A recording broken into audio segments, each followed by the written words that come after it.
നമ്മളിപ്പോൾ ഉള്ളത് ഷവർമ ഹൗസിലാണ്. Late night ആയിട്ടാണ് ഫുഡ് കഴിക്കാനായിട്ട് ഇറങ്ങിയത്. ഇവിടെ വന്നപ്പോഴാ ഒരു മുതുക്ക് ഡിസ്പ്ലേയിൽ ഫുള്ള് മെനു. പിന്നെ ഇവിടെ നിന്ന് നമ്മളങ്ങ് ഓർഡർ ചെയ്ത ഫലാഫിലി കൊണ്ടുള്ള ഒരു സംഭവം എന്താണെന്ന് പേരെനിക്ക് വ്യക്തമല്ല.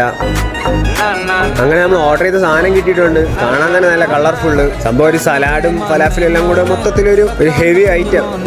പിന്നെ വേറെ നമ്മൾ ഓർഡർ ചെയ്യുന്ന പറഞ്ഞാൽ ബ്രോസ്റ്റഡ്. പിന്നെ ബ്രോസ്റ്റഡ് മസ്റ്റ് ആണല്ലോ ഇവിടത്തെ. അങ്ങനെ എല്ലാം കൂടി എത്തിയപ്പോഴത്തേക്കും നല്ല കളർഫുൾ ആയി. ടേബിൾ തന്നെ മൊത്തത്തിൽ ഒന്ന് നിറഞ്ഞു. സംഭവമൊക്കെ സെറ്റാണ്.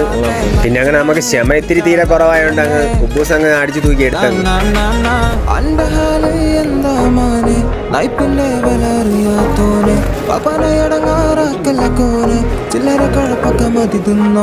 കുടിച്ചിട്ടും പടച്ചിട്ടും നടന്നിട്ടും മൊത്ത കുട്ടി കത്തിച്ചിട്ടും വളവള കൊടുത്തിട്ടും ജപ ജപ തരികിട കളിച്ചിട്ടും കച്ചറ കാട്ടി നടന്നിട്ടും പടച്ചോന്റെ അടുത്തുനിന്ന് കിട്ടിക്കോളും പക പക. സുവർഗത്തിലൊക്കെ പോണ്ടേ നമുക്ക് ഈ ദുനിയാവിൽ